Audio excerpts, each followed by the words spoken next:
They portrayed the Civil War as family divided against itself, framing it as a struggle of principles, military skill, and noble sacrifice. But what if that was a lie? Today, we rip back history's gilded curtain to expose two chilling omissions that distorted the war's legacy and doomed countless souls to obscurity. In 1864, Union engineers conducted a clandestine operation so volatile it should have instantly ended the conflict. 4 tons of blasting powder, a tunnel excavated by miners repurposed as infantry, an eruption that wiped out a full Confederate contingent. Yet when the debris cleared, true horror surfaced. Racial panic drove Union weapons against their African-American comrades, while rebel troops massacred men asphyxiating in a 30-foot pit they themselves engineered. This exceeded warfare. It was premeditated betrayal interred alongside corpses. Next, Shiloh, April 1862. Thousands of boys hemorrhaged in filth, wounds glowing cyan like haunted specters. Soldiers named it Angel's Glow, a sacred miracle. Yet after 140 winters, a pizza-consuming adolescent deciphered the mystery. Their deliverers weren't divine. They were maggot parasites vomiting antibiotics into putrid injuries. Nature herself colluded in the obfuscation. This is the suppressed Civil War, where the very ground schemed to bury history's cruelest ironies. Steel yourself. After this presentation, you'll distrust every textbook, every monument, every deception poisoning our soil. But before advancing, like and subscribe to empower our fellowship. The blistering summer of 1864 witnessed Union and Confederate forces stalemated at Petersburg, Virginia. A critical rail center, General Ulysses S. Grant, needed to shatter the insurrection. But General Robert E. Lee's battle-hardened troops had fortified the city, their trenches and guns unbreachable. Then arrived Lieutenant Colonel Henry Pleasants, a mining specialist turned commander who conceived a fantastical plan lifted from dime novels. Tunnel stealthily beneath rebel fortifications, stuff it with enough powder to reanimate the deceased, and explode a breach for Union troops. Incredibly, leadership sanctioned it. The 48th Pennsylvania Infantry, brimming with pre-enlistment pitmen, received the ghastly assignment. Envision it, sweating through Virginia subsoil with failing picks, superiors distrusting them, ceaseless terror of Confederate patrols uncovering their excavation. Yet those troops innovated masterfully. No timber? They commandeered fence rails? No oxygen? They engineered bellows from cast-off haversacks. After a month of nightly drudgery, they'd hewn a 511-foot shaft, buttressed it with salvaged wood, and packed its terminus with 4 tons of gunpowder. Daybreak hadn't touched July 30th when they sparked the fuse. Minutes oozed. Quiet. The fuse had failed at the last coupling. Inevitably, 2 volunteers crawled back into that crypt, embers flying as they rekindled it, then bolted like demons hunted. At 4:44 a.m., the planet erupted.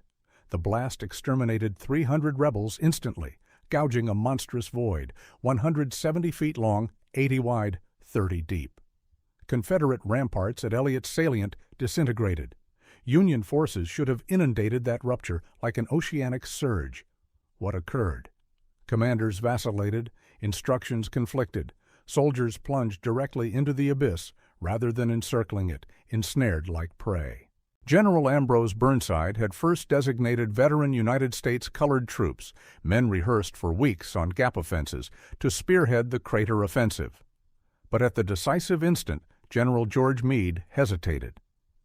"Can't permit colored soldiers to reap acclaim if this triumphs," someone likely whispered. The black brigades were withdrawn, substituted with untried white troops oblivious to the tactic. When the earth detonated, those novices petrified. Instead of securing the crater's perimeter as instructed, they vaulted straight into the smoking cavity, misconstruing it as sanctuary. Lethal blunder.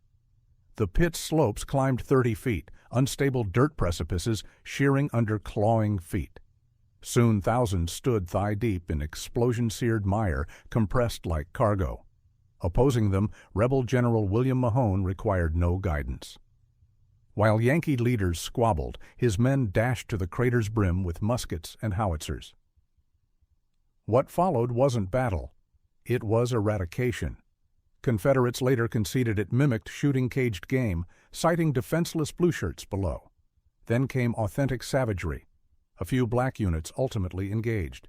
When rebels bayoneted surrendering USCT fighters, pandemonium erupted. White Union soldiers, conscious Confederates executed, race traitors slaughtered their own black brethren in a grotesque survival gambit. By twilight, the crater stank of carnage and spilled organs. Over 500 corpses congested its bowels, some still spasming as Tennessee's infernal sun roasted them. Final reckoning? 3,800 Union losses versus Confederates' 1,500. That chasm didn't merely ingest men, it engorged the war's ultimate remnant of integrity. Shiloh's most macabre puzzle featured no phantoms. It sprang from the animate. After 2 April 1862 days of butchery, thousands of maimed youths shuddered in Tennessee's rain-lashed meadows, awaiting medics who never materialized. Then the uncanny azure-green luminescence ignited. Lads with splintered legs or stomach wounds observed injuries shimmering like swamp miasma at night. Troops baptized it Angel's Glow. Part entreaty, part horror. Here's the revelation. The radiant wounded persistently defied the grave. Their lesions mended cleaner, fevers abated swifter. For 140 years, veterans' chronicles of phantom-radiance deliverance collected mold beside fables. Enter Bill Martin, 17, in 2001, inhaling pizza while his microbiologist mother expounded on luminous nematodes. His friend John Curtis's father investigated insect parasites. Fuse them? Adolescent brilliance detonated. They inferred soldiers became inadvertent incubators. Unearth this. Photorhabdus luminescens, utter it rapidly, are incandescent bacteria harbored by microscopic worms. Typically, these worms pursue soil arthropods, regurgitating luminous microbes to liquefy prey internally. But Shiloh's killing field was worm utopia. 50-degree nights sustained human flesh sufficiently for bacterial orgies, while chill suppressed immune reactions. Those gleaming pathogens weren't seraphs, they were minuscule apothecaries. Their glow? Effluent from secreting antibiotics that obliterated infection and sepsis. Soldiers essentially ingested worm probiotics, preserving their existence. The celestial radiance was truly worm spew, sterilizing wounds. So when you glimpse fireflies henceforth, recollect. Occasionally, nature's benevolence emanates from the most improbable font and seems utterly unearthly. We're instructed the crater was simple, strategic bungling. Shiloh's luminescence? Superstition. But disinter verity. The staggering reality? That bacteria from worm vomit didn't solely redeem lives at Shiloh. It's inside you currently. Photorhabdus luminescens. Identical organisms, identical emission. Still combating pathogens in your gut since 1862. Here's the interred nexus. The identical depravity that festered in that pit. The bigotry that deployed black regiments as dispensable. The fabrications generals wove to cloak their incompetence. Still taint our chronicles. Why else do memorials venerate secessionists while Burnside's sacrifice of the USCT stays silenced? Every campaign wages dual conflicts, one with projectiles, one with falsehoods. We've unmasked the bunkers.